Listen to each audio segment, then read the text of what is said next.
محمد. بسم الله الرحمن الرحيم. صلى الله عليك يا سيدي ويا مولاي يا رسول الله. صلى الله عليك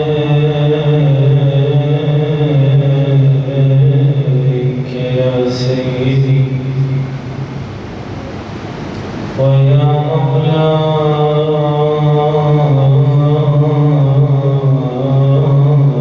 يا أبا عبد الله. غريب يا مظلوم كربلاء يا رحمة الله الواسعة ويا باب نجاة الأمة. طبتم وطابت الأرض التي فيها دفنتم وفزتم والله فوزا عظيما.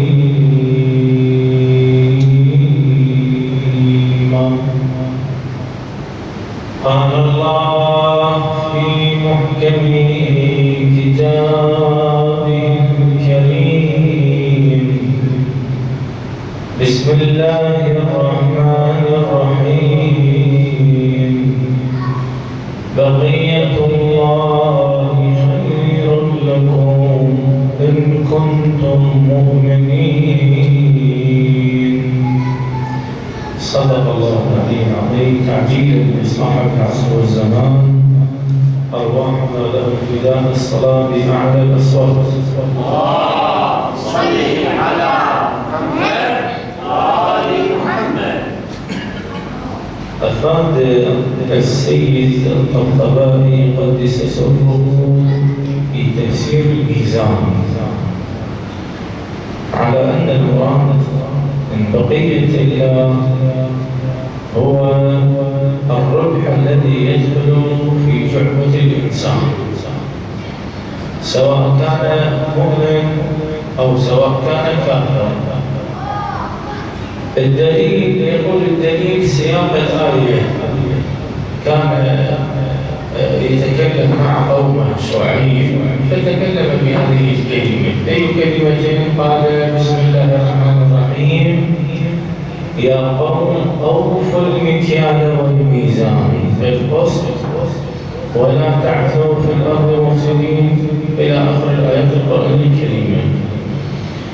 قلنا له يعني شنو الدليل؟ قال هذا الدليل كلام شعيب جاي يتكلم ويا قومه وجاي يعرفهم بعض الاتعاظ. من ضمن هذا الاتعاظ الآية قطعت من عنده وراح رجعها كما كانت. قلنا أوفوا المكيال وأوفوا المكيال والميزان بالقسط. بعد قال لهم ولا تبخسوا الناس أشياءهم. قالوا هاي الاثنين. وثلاثة ولا تعثوا في الأرض مفسدين. هذه الثلاثة كنتم تغفرونها. بقية الله خير لكم إن كنتم مؤمنين. هكذا هي الآية القرآنية الكريمة في سورة هود على ما ذلك 86. يقول فالدليل القرآني يشير على أن شعيب تكلم مع قومه ووعظهم بهذا الموعظ وقال إن الربح الذي يدخل في شعبتكم هو الذي يبقى لكم مغلقكم.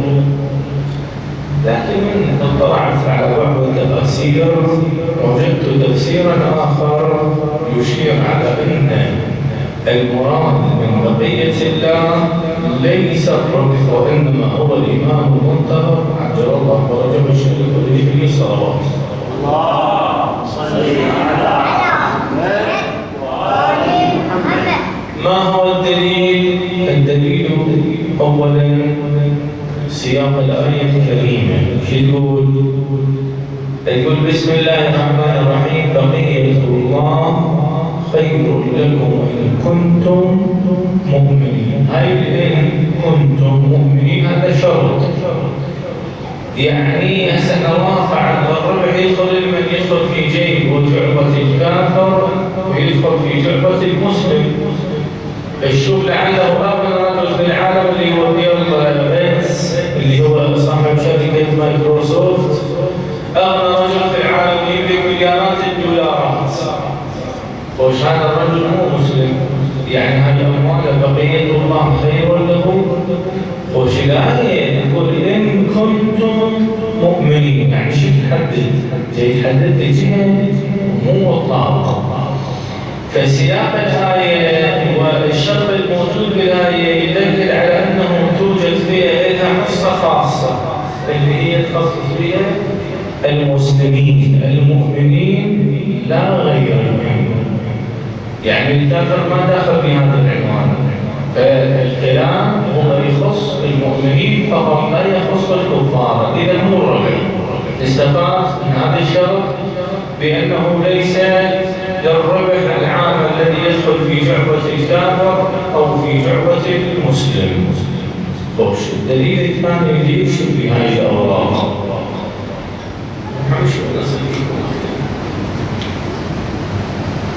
الدليل الثاني دليل روائي، يعني من ندخل على الروايات نجد أن الرواية تشير على هذا المعنى.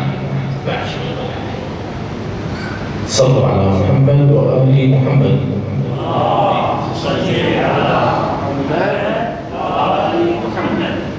الرواية يقولها صاحب كتاب الكافي، ينقل رواية عن عمر بن أسهر عن الإمام الصادق عليه السلام. سأله رجل يا ابن رسول الله أنا أستطيع أن نسلم على الإمام القائم بأمير المؤمنين؟ فقال الإمام الصادق عليه السلام لا. لما يا ابن رسول الله؟ قال إنه اسم سمى الله به علي بن أبي طالب ولم يسمي به أحد قبله ولا يتسمى به أحد بعده إلا وهو كافر. وهذا اللي يشوفه اليوم يطلع لي البغدادي الرجل البغدادي يقول أنا أمير المؤمنين، يقول لك أي دليل؟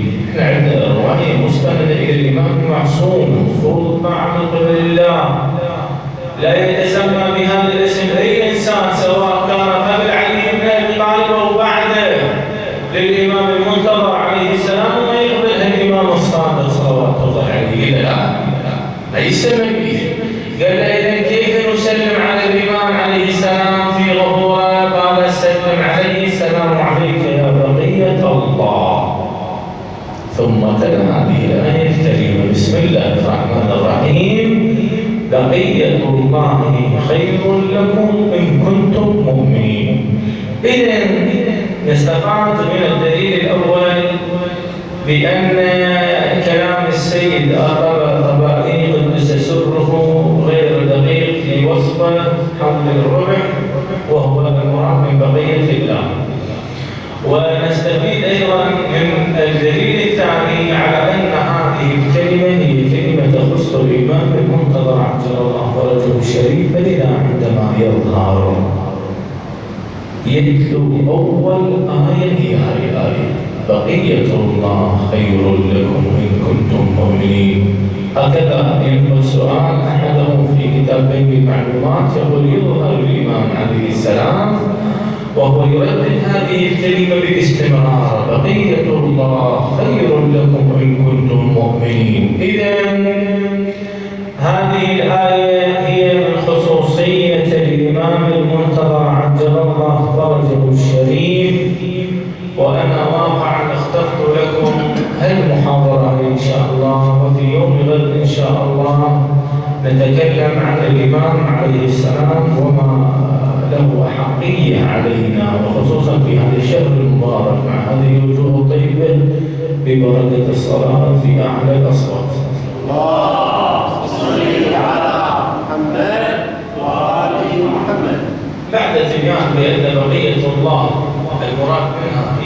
الإمام عليه السلام لابد أن نطرح سؤال ونجيب عليه من خلال تواصلنا في طرح المبحث. السؤال يقول هكذا: ما هي علاقتك أيها الفرد بالإمام عبد الله فرجه الشريف؟ شنو علاقتك به؟ ما هي علاقة المكلف بالقضية المهدوية؟ لعل الصوت هذا يوصل، تسمع المنطقة وتعي ما نقول، وعليكم الالتفات إلى هذا المنظر المهم جدا الذي يطرح في هذا المجلس. واقع عندنا احنا اتجاهان، يوجد اتجاهان لابد تبيانها للجالس. أولا الاتجاه الأول علاقتنا بالإمام علاقة مادية، والاتجاه الثاني علاقتنا بالإمام علاقة روحية. شلون؟ علاقتنا بالإمام علاقة مادية، أي إن المتكلم والجالس ولعله السامع يبحث على إمام قد غاب عن هذه الأمة لمدة 1180 سنة.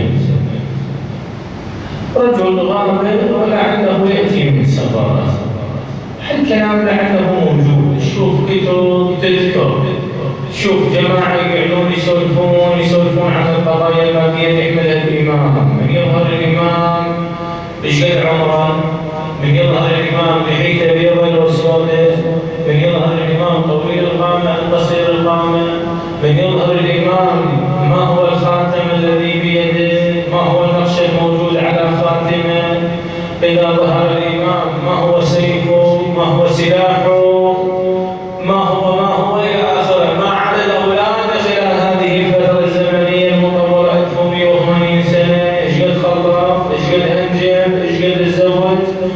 تلك القضايا قضايا مادية، نبحث فقط في القضايا المادية. هسه هذا الإشكال ما في إشكال، وهذا المبحث الحل تمام به إشكال. هذا الاتجاه يتجه إليه البعض بأنه ينظر إلى الإمام بالاتجاه المادي، فينظر ويبحث في هذه القضايا الشخصية.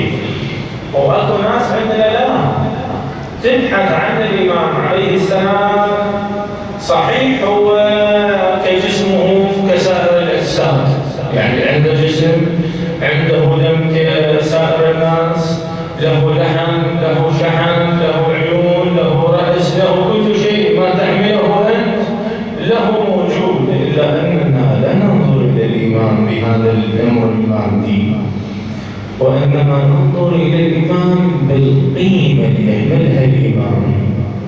ما هي مبادئ الإمام؟ ما هي قيمة الإمام؟ هذه المبادئ جاء بها النبي صلى الله عليه وآله وسلم ولذكره الصلوات. اللهم صل على محمد وآل محمد. فعرف قبل مبعثهم بالصادق الأمين، يعني أولا شيء من القيمة، من امتلاك مبدأ بحيث المجتمع كانوا يسمونه بالصادق الأمين، رجل شجاع ما يخطئ، ما يحاول يدخل نفسه بشبهات. كل هذه الأمور كان يمتلكها النبي صلى الله عليه وآله. ونزل عليه بالوحي ونزل به الروح الأمين على قلبك لتكون من المنذرين بلسان عربي مبين. ودخل النبي صلى الله عليه وآله وسط الأمة والمجتمع، والنبي يملك هذه القيم وهذه المبادئ. يعني من نريد نبحث عن الإمام المنتظر عجل الله فرجه الشريف، نبحث عن قيمه، عن مبادئ، ما يحمله من قيمة الإمام.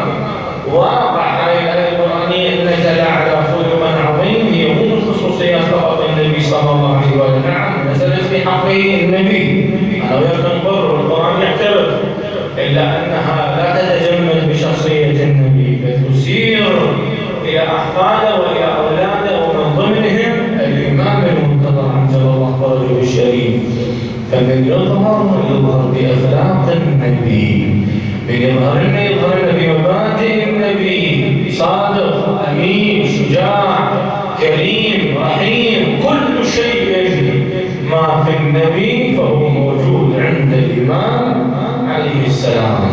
أذكر لك قصة من القصص في عصر النبي صلى الله عليه وآله مذكورة في الإنترنت، تحب تراجعها بغض النظر عن صدقها أو كذبها أو دليلها.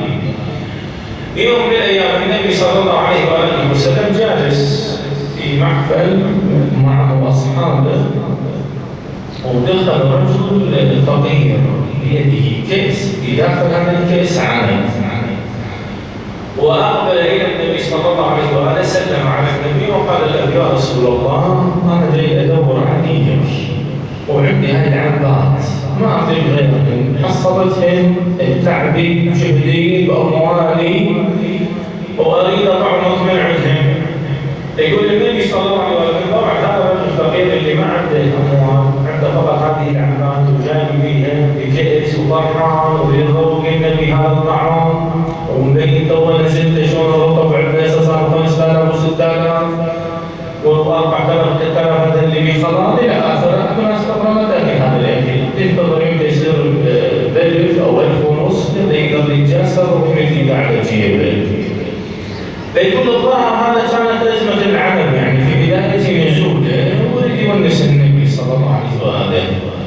النبي مد على اول عنبه اكلها، ضرب على الأعرابي ضرب على النبي بدهشة، فالنبي صلى الله عليه وآله ابتسم، الأعرابي ضحك، دخل السرور على قلبه لأنه أطعم النبي صلى الله عليه وآله من هذا العنب.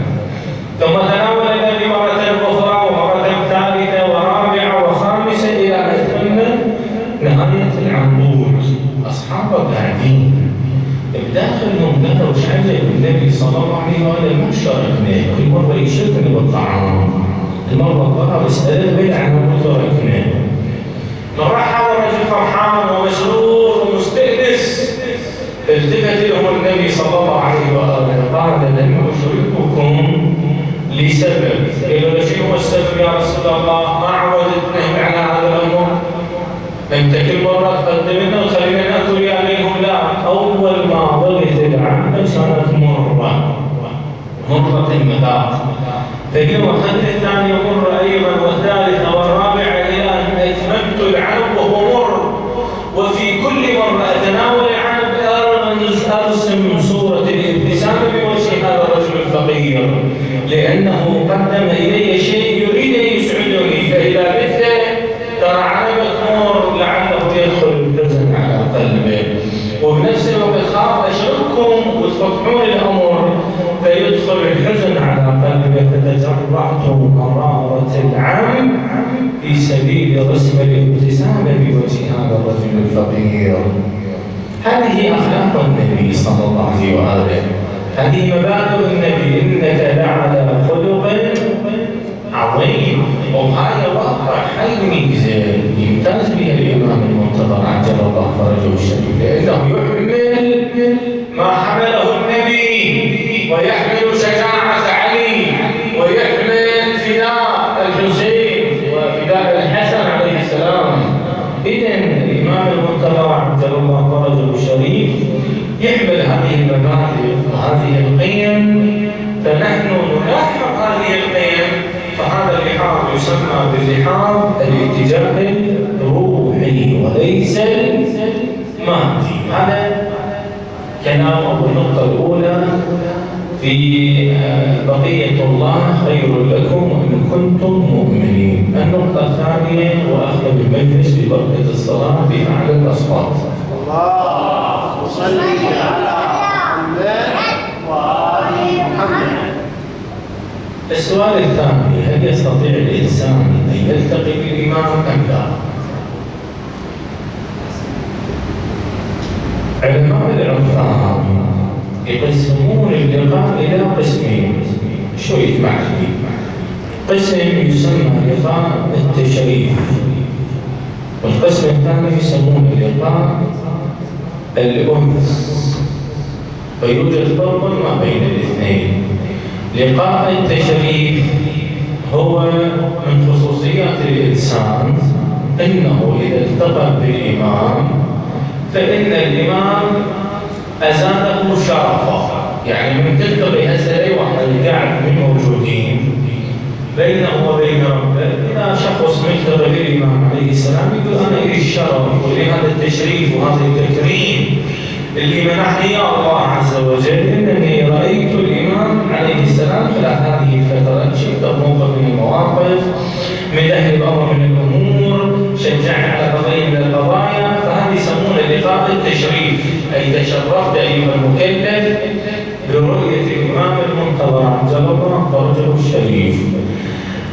يقول الأصدق للرواة، يقول رحنا ويا علي بن أبي طالب عليه السلام وإحنا مجموعة من أصحابه على صعصعة بن صبحان، كان نريد طريق الفراش وذهبنا إليه. يقول من دخلنا على صعصعة خف صعصعة أراد أن يقف، قال يقول كرامة لعلي بن أبي طالب لكل قادم كرامة. يقول فخف من فراشه فقال له علي بن أبي طالب عليه السلام يا صعصعة لا تتخذن زيارتنا فخرا على قومك. يعني هذا التشريف وهذا التكريم لا تطيع اعتداء امامك. انا وزارنا علي بن ابي طالب على فراشه. يقولون مش كان علي بن ابي طالب بعد شويه يداعب ويا هذا الرجل، يعني بعد شويه يداعب لانه مريض، يريد يأنسه، يريد يونسه، يريد يفرحه، يريد يدخل السرور على قلبه. فقال لا تتخذن زيارتنا فخرا على قومك. التفت لعلي بن ابي طالب قال يا امير المؤمنين بل ذخرا واجرا عند الله. الى قول شيء انا بيوم القيامه اتباهى بيك، انا افتخر بك عند الله عز وجل، مو عند قومي امر عظيم ناس حالي حالهم، بس اقعد رب العزه والجلال واقول علي بن ابي طالب قد زارني، وهذا منزل عند الله عز وجل. علي بن ابي طالب ما يزور انسان عادي. فعلي عليه السلام ايضا بعد يريد يونس المريض هذا قال له صحصحه ما عهدتك الا بالله خفيف المؤونه كثير المعونه. قال له يا امير المؤمنين ما عهدتك بالله الا العلي العظيم، وان الله بين عينيك العظيم، وانك لعلي حكيم. انت اللي الله عز وجل ذكرك في الكتاب، روح افتح القرآن تلقى إنه لعلي حكيم، إنه لدينا أو إنه في أم الكتاب لدينا لعلي حكيم. يعني يرسل إلى أنت اللي الله عز وجل ذكرك في سورة الفاتحة بسم الله الرحمن الرحيم الحمد لله رب العالمين إلى أن تصل إلى الصراط المستقيم. يسألون الإمام الباقر عليه السلام يقول أين علي بن أبي طالب من هذه السورة سورة الفاتحة؟ قال أين أنتم من الصراط المستقيم؟ فهو علي بن أبي طالب لا شك ولا ريب، ولذكره الصلوات. صل على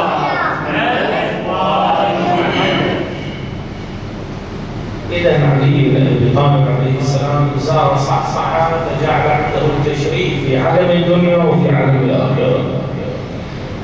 فيقولون علماء عثمان تارة يكون اللقاء لقاء تشريفي تلتقي بالإمام عليه السلام فيزدادك شرفا وإكراما عند الله، ومرة لا يكون لقاء يسمى بلقاء الأنس. لقاء الأنس أي إن الإمام عليه السلام وهو الآن يسمع ويعرف وينظر وكل شيء واضح لديه، إن الإمام إذا عرضت عليه أعمالنا فإن الإمام يسر ويستأنس بإنسان قام بعمل جيد. جزاكم الله خير في هذا المكان في هذه الليالي، ليالي الختام لشهر رمضان المبارك. أغلب الناس عندهم شهر رمضان يأتي يوم 21 الليلة استشهاد علي بن طالب كم يطبق أوراقه، أو القرآن الإمام لحق يحاول شلون ما كان يكمل القرآن، أو المجالس اللي كان يحضر إليها بعد ما حضر مجلس، أو اللي يعمل خير يحاول يترك خير ويظل يعدل البيت ويخرج ويصبغ ويعدل وينزل السوق ويروح يسوق الجهالة ويشتري كرزات ويعدل ويتهيأ إلى العيد ويترك هاي العشرة وينشغل بها عن ذكر الله عز وجل. والإمام الآن ينظر ولعله يدخل السرور على قلبه لما قمتم به في هذه المنطقة المباركة مع هذه الوجوه الطيبة إن شاء الله. هذا اللقاء يسمى بلقاء الأنس. هذا العمل يعرض على الإمام، فإذا الإمام عليه السلام نظر إلى هذا العمل وهو فيه خلوص إلى الله وفيه طاعة إلى الله وكل شيء حسن، يقول يستأنس الإمام لما قمت به أيها المكلف. إذا نستفيد من هذه المقدمة في هذا المطلب، في هذا السؤال هنالك لقاء يسمى لقاء الإنس وهو خاص بالإمام المعصوم عليه السلام، ولقاء التشريف وهو خاص بك أيها المكلف. فكلامنا في لقاء التشريف، هل تشرفنا في يوم من الأيام بلقاء الإمام؟ وهل يصلح هذا اللقاء أم لا يصلح؟ أكو في كتاب الصدوق كمال الدين وكتاب الغيبة للشيخ الطوسي رحمة الله عليهم عن الحسن بن علي وهو أحد علماء الشيعة ومن أعلامهم، يذكر رواية يقول عندما قرب أجل علي بن محمد السمري، لاحظ يا أخي، يقول صدرت الرسالة من الناحية المقدسة، بسم الله الرحمن الرحيم، يا علي بن محمد السمري. الحق كلمات دقيقة للإمام عليه السلام عن حقيقة هذا المجلس. يقول له يا علي بن محمد السمري، أعظم الله أجور إخوانك فيك، فإنك ميت بعد 6 أيام ما بينك وبين، فاجمع أمرك ولا توصي إلى أحد غيرك يقوم ويحل مكانك، فقد وقعت الغيبة التامة ولا ظهور إلا بإذن الله وطول الأمد وقسوة القلوب وامتلاء الأرض جورا، فمن شيعتي من يدعي المشاهدة ومن ادعى المشاهدة في هذه الغيبة فهو كذاب مفتر. شو يقول الإمام؟ لا حول ولا قوة إلا بالله العلي العظيم. الإمام المنتظر عجل الله فرجه الشريف وصدر التوقيع ودزها إلى علي بن محمد السمري. علي بن محمد السمري دفعها إلى الحسن بن علي وهو أحد أعلام الشيعة، ويذكر على الطوسي والصدوق في كتبهم. هذه المشاهدة نخلي جواها خط ونعرض عليه مثال مقام سريع جدا ببركة الصلاة بها على الأصوات. اللهم صل على محمد وآل محمد. الإمام عليه السلام في النقطة الأولى، هل إنه رابع عن هذه الأمة بغيبة انعزالية أم غيبته الاتصالية؟ كل هذا شوي لاحظنا. يعني اللي سبب قضيته بأنه أكو اتجاه يسمى اتجاه روحي. هذا الاتجاه الروحي شو يقول الإمام موجود بمبادئه، موجود بقيمه، لا بوجوده الشخصي.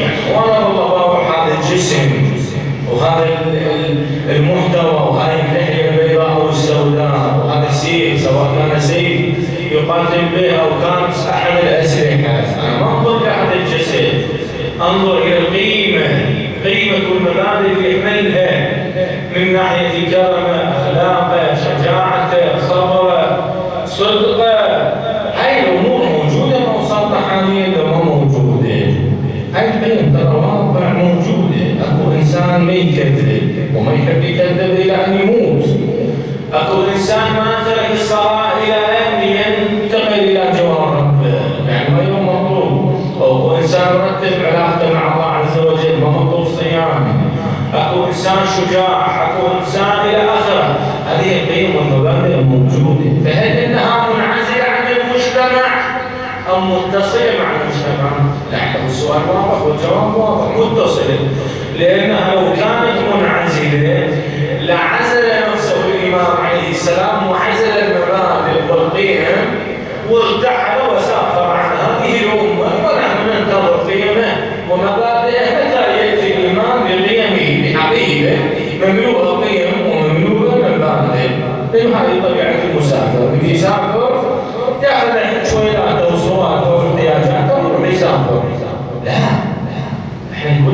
منعزلة وهذه بعيدة عن الإمام. الإمام غاب عن الأمة بغيبته الاتصالية، جعل المبادئ، جعل القيم موجودة. الحج يمتلك الصدق، يمتلك الأدب، يمتلك الخلق. هاي قاعدتكم عبارة عن خلق ومبدأ من مبادئ أهل البيت عليهم السلام. وذاك غيرك المجالس اللي ما يعرف مبادئ أهل البيت يمد رجله وما يحترم المقابل ويجيك رائحة هنتنا ومشاكل ذلك. إذن أولا النقطة الأولى غيبة الإمام عن هذه الأمة غيبة اتصالية لا انعزالية. هذا واحد. ثانيا وردت أحاديث وأخبار عن العلماء الأجلاء ومن كبار العلماء بأنهم تشرفوا بلقاء التشريفي مع الإمام المنتظر عجل الله فرجه الشريف.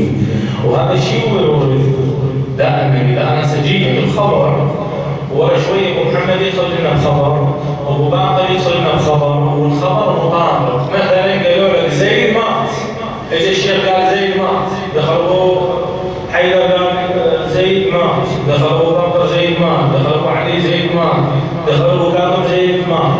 القاعد صار عنده يقين وما صار عنده يقين بان زيد مات. يا ابني ليش انت صار يقين؟ ما شفت مات.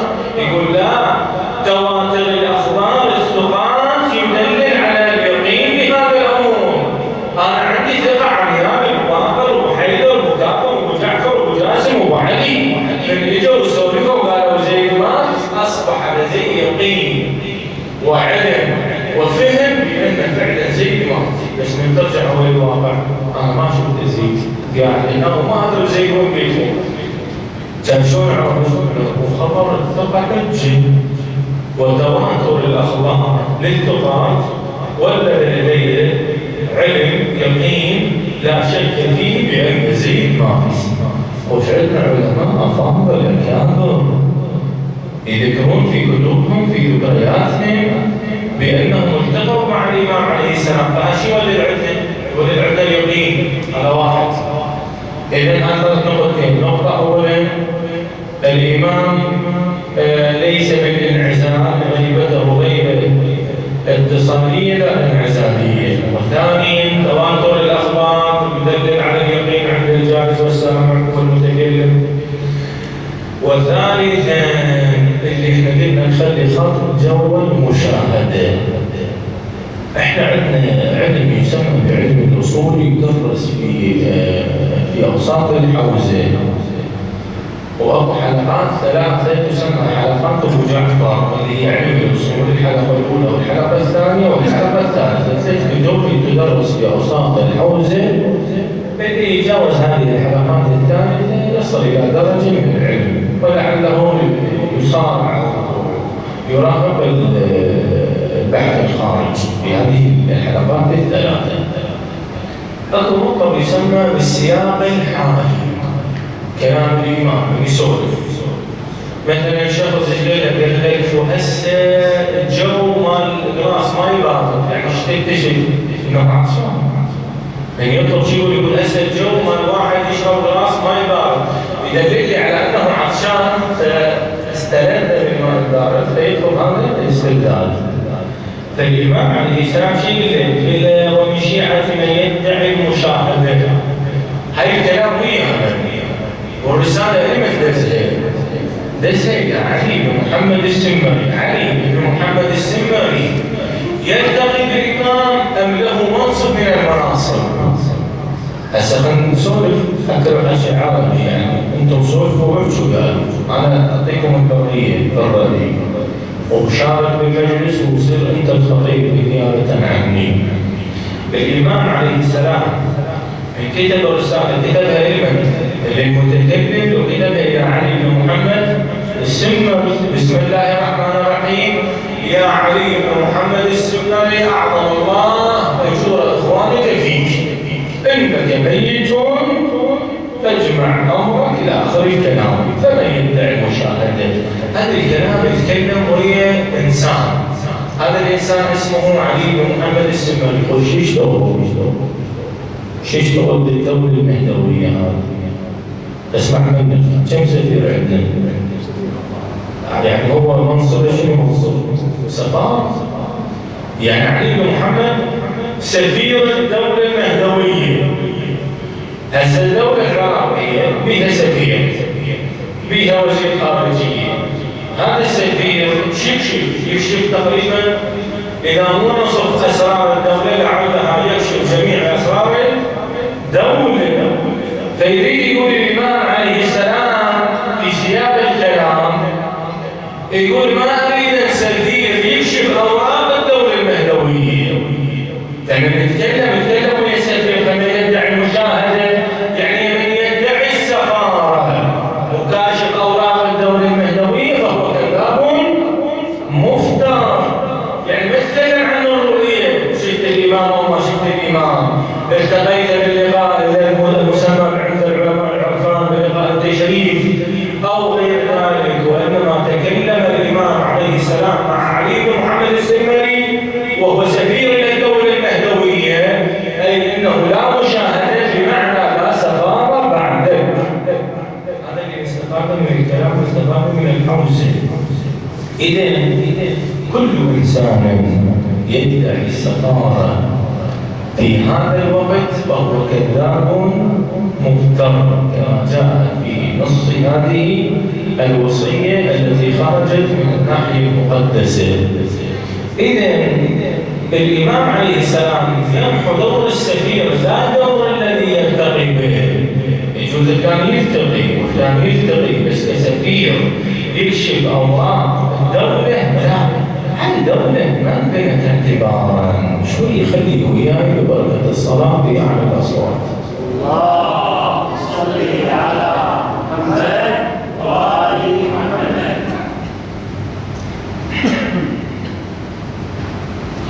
الدولة المهدوية اللي احنا هسه في دعاء يسمى دعاء الافتتاح، دائما نقرأ هذا الدعاء: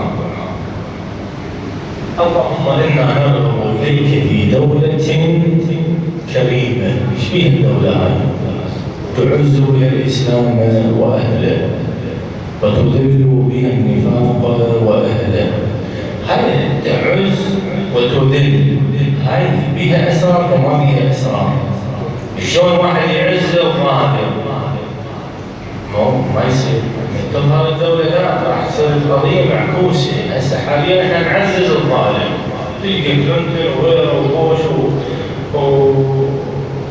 وهذا الاصدقاء التي هو حتى سيارة سموها علي اوباما وغيره، كل هؤلاء هسه قاعدين على كرسي الرئاسة ومعززة مقاماتهم، مع العلم انهم شنو؟ كفار. الدولة ايش راح تسوي؟ راح تعكس النظرية، يعز بها الإسلام وأهله ويذل بها النفاق وأهله. يعني هذول القادة اللي هم من يتلون الدين وبعيدين عن الدين راحوا يندلون، والناس المؤمنة الطيبة راح ينعزون. إذا لازم أكو أسرار وأكو برامج سياسية مقدمة من قبل الإمام المنتظر عجل الله فرجه الشريف، وهو ينظر إلى السفير كاشف بأوراقه، فلا سفير بعد علي بن محمد السمري. هذه دولة قدموا الأنبياء بأجمعهم دمائهم من أجل إقامتها. يقدم فاطمة الزهراء قدمت نفسها وجنينها وخدها من أجل إقامة هذه الدولة. دولة قدم علي عليه السلام يجلس في محرابه ويضرب وهو يعلم من هو ضاربه ويعلم هذا الذي سوف يقوم بقتله، وعلي بن ابي طالب عليه السلام يتحمل هذا الامر من اجل اقامه هذه الدوله. الحسن يتجرع السم ويتحمل الصلح من اجل اقامه ايضا هذه الدوله. الحسين كذلك يضحي باموال اولاده من أجل إقامة هذه الدولة. إذا هذه الدولة دولة عزيزة، والله عز وجل يريد إقامتها في أرضه. اللهم إنا نرغب إليك في دولة كريمة تعز بها الإسلام وأهله وتذل بها النفاق وأهله، دولة قيمتها دماء الأنبياء، دولة قيمتها تقديم الأئمة أرواحهم وأجسادهم من أجل إقامة هذه الدولة لو لم يبقى صلى يوم واحد لأطاع الله ذلك اليوم حتى يظهر ولدي اسمه اسمي كنيته كنيتي يملأ الأرض قسطا وعدلا بعدما ملئ ظلما وجورا. ونسأل الله عز وجل وللجالسين السامعين أن يكونوا من القادة ومن المنتصرين بهذه الدولة ببركة الصلاة 3 مرات بأعلى الأصوات. اللهم صل على محمد وآل محمد. اللهم صل على محمد وآل محمد. اللهم صل على محمد وآل محمد. في التاريخ أن الإمام عليه السلام يجد يقيم هذه الدولة ويأتي إلى الكوفة ويتخذ السهل مقر لقاعدة الإمام عجل الله فرجه الشريف يأخذ أصحابه وهم يرفعون رايات يعني ثارات الحسين ويروح إلى كربلاء ويقف بهم خطيبا. الرواية تقول يدخل الإمام فيسلم عليه الإمام الحسين السلام عليك يا جدار. يأتي الجواب من داخل القبر وعليك السلام ولدي مهدي. الإمام عليه السلام يمد يده إلى ضريح الحسين فيخرج طفل رضيع مذبوح من الوريد إلى الوريد. يقول ما ذنب هذا الطفل الرضيع؟ يذبح من الوريد إلى الوريد. شنو ذنب هذا الطفل؟ فيقول الإمام عليه السلام يختار هذه الكلمات المؤثرة في نفوس المجتمع.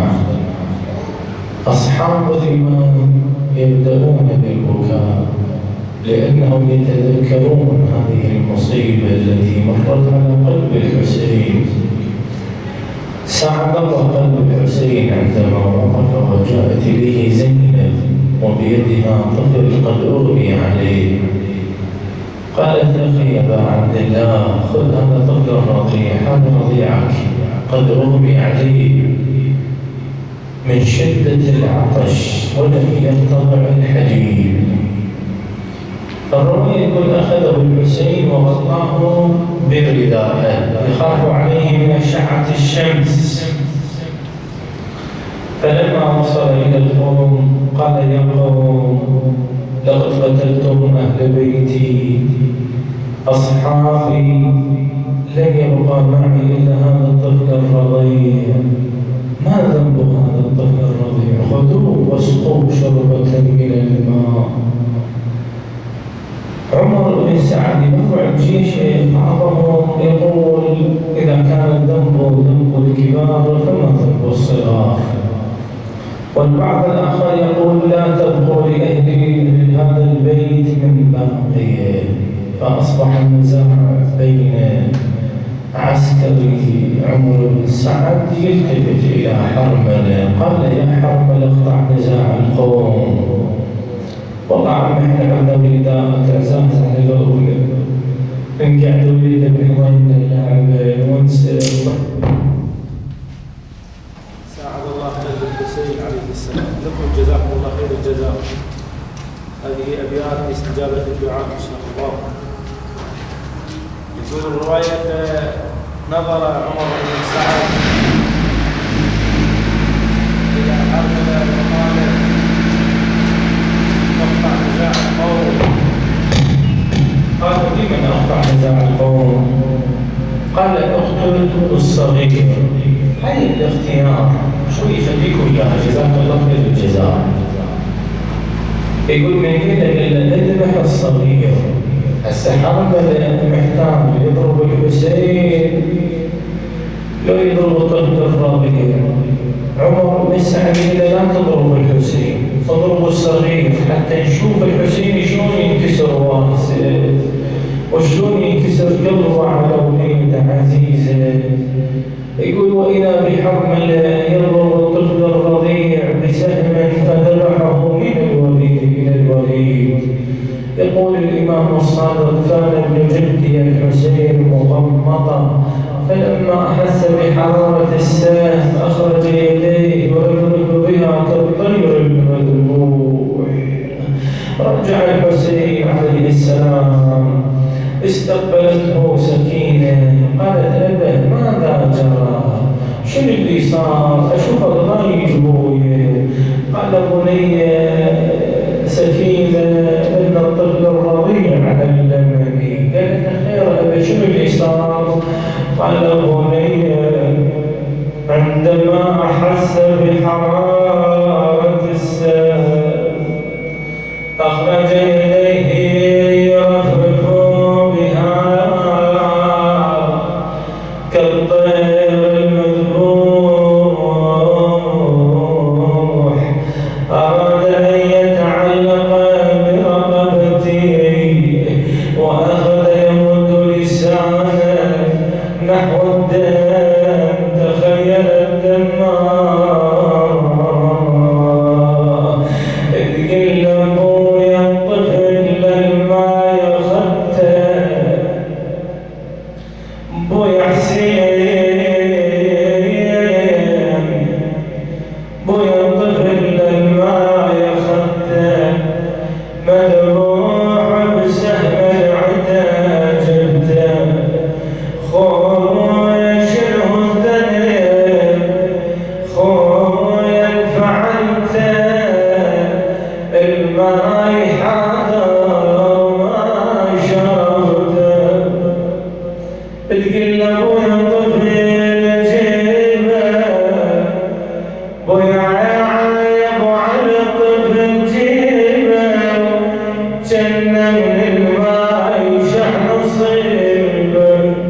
وصاحت يا غراب يا غريبة بنشقض ويص طبيبه، بنشقض ويص طبيبه.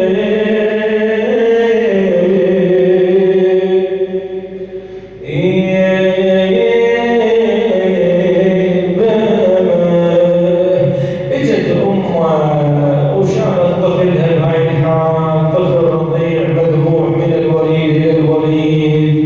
الله لا يفجعك بابنك، ابنك عزيز على قلبك، وصله من قلبك. لكن هاي الام من قعدة مولدها تريد تقول له تحكي وياك، تنغي له تسولف له، تقول له ما ظنيت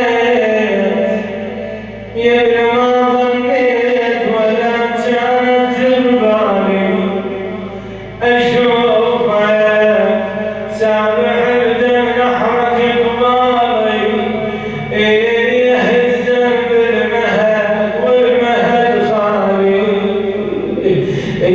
يهزم بالمهد والمهد خالي.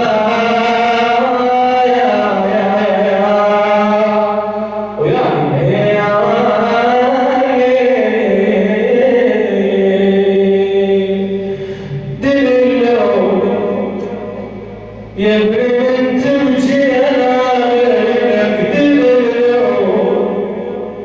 يا عبد الله وحياتي وشمعة الميت، اجوا كل الولد بس انت ما جيت. تنتظر عليهم اخبار يمتى يجي لكن من شافت غيرها مذبوح.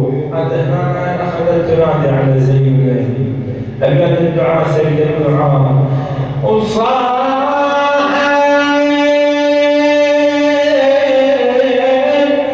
يا زينب تعالي منكم، والله تعالي خليهم خيركم.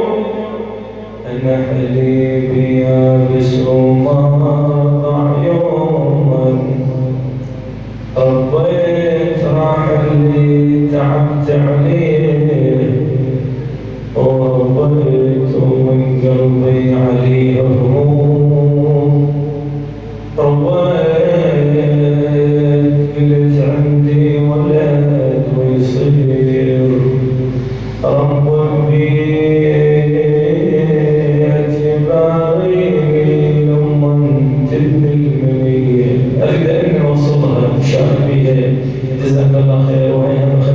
وسجل حسناتك يا باري لما تدني الملك